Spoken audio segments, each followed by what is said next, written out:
ఇప్పుడు మీరు చూస్తున్న ఈ ఆకు అడ్డసరం ఆకు. సో దీన్ని మనం సంస్కృతంలో వాస అంటారు. సో ఇది రక్తానికి సంబంధించినటువంటి ప్రాబ్లంలో చాలా వరకు వాడతారు.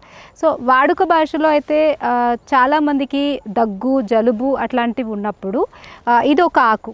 సో ఒక ఆకు దీన్ని తీసుకొని ఒక ఆకును మామూలుగా దంచేసి దాంట్లో ఒక 2 మిరియాలు 2 పిప్పళ్ళు చిన్న శొంఠి ముక్క కూడా వేసి దంచేసి ఒక 4 కప్పులు అయ్యేటట్టుగా పరగబెట్టుకొని తాగుతూ ఉన్నట్టయితే దగ్గు జలుబు జ్వరము ఇవన్నీ కూడా తగ్గుతాయి.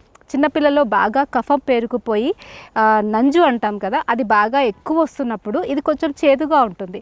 సో జ్వరంలో అయినా అలాంటి దగ్గు జలుబు ప్రాబ్లమ్స్లో అయినా కూడా దీన్ని మనము కషాయంలాగా కాచి ఇచ్చినట్టయితే చాలా బాగా పనిచేస్తుంది.